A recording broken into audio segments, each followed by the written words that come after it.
Yesterday I mentioned that one of the challenges for each of us is how we can change the narratives in this world. This is personal, but also together as church in our city. Ezekiel's vision showed mess and carnage, but the breath of God came and they came alive.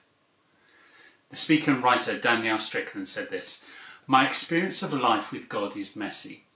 It's a mixture of failure and success, courage and fear, faith and doubt.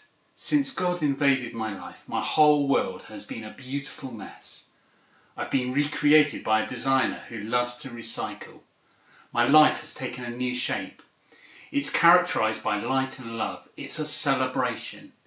Even if it looks a little out of control, it belongs to a loving God who has a beautiful plan." God wants us to bring ourselves, whether we feel strong, weak, included, excluded, into the centre of his story.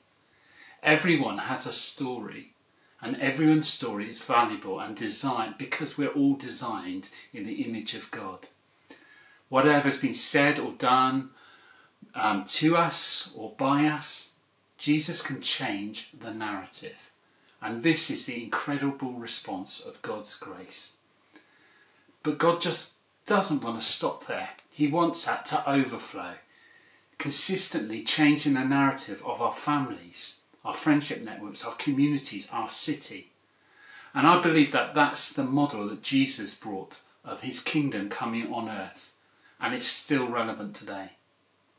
So here in the UK, it is the most vulnerable in society who will come off worse with the poor decisions or no decisions of the powerful. Church, this is our call together to change the narrative. Ezekiel 37:10 says, "The breath entered them and they came alive. They stood up on their feet, a huge army." So when social media, when the media tells us all the negative stuff around us, it controls our thinking, our perspective, then individually and together as church we need to change the narrative. Tell the good news stories. Small ones, big ones. Celebrate God's goodness in the land of the living.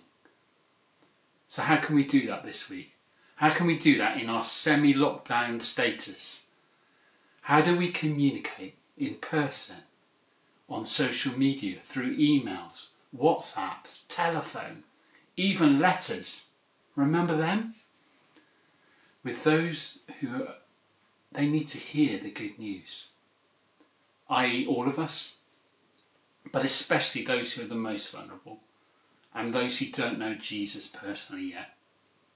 Let's change the narrative consistently and for good. Have a good week.